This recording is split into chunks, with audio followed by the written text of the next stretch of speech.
Australian company Stealth makes electric bicycles. Not the kind that get you to work a bit less sweaty though.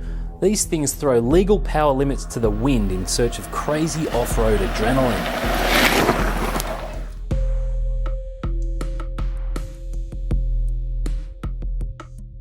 The original Stealth bomber makes around 4.8 kilowatts of power, or about 24 times as much as you're allowed to use on the road.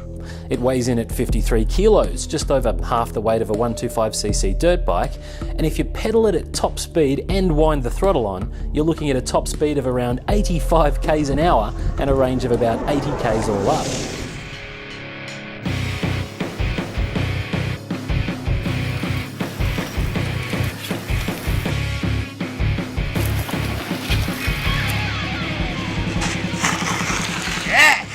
The lithium iron phosphate power pack is swappable if you're prepared to fork out the $2,000 for an extra battery, and it's rated for 800 cycles.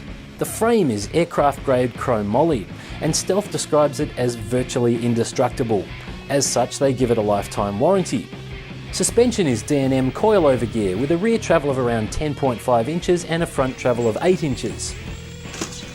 Helping to keep the weight down is a carbon fibre handlebar and seat post. At just under $10,000 US, this is absolutely a premium product.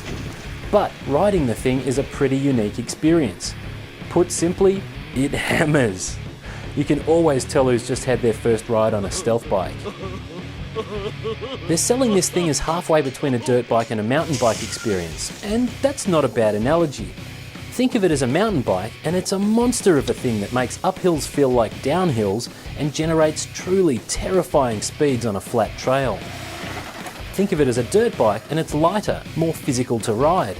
It's totally silent, and it doesn't tear the tracks up as much, so it's not going to annoy your neighbours. The 9-speed sequential shift gearbox takes derailleurs and chain tensioners right out of the picture, so with the exception of the long life chain, you're basically looking at a maintenance-free fun machine. On a fast track, this thing is a beast. Your heart's pumping as much from the speed as it is from the leg workout. On a tighter track, maybe the throttle kicks in a bit too harshly, but it's still fantastic. Our bike wasn't really set up for jumping, but we threw it at a mini motocross track anyway, and we had a blast, even if it could have done with some more damping on the landings.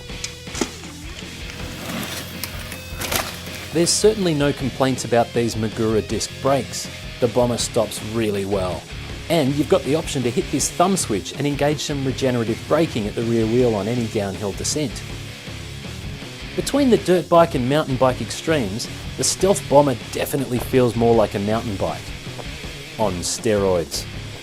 And amphetamines. This is a seriously fun machine with some pretty amazing capabilities.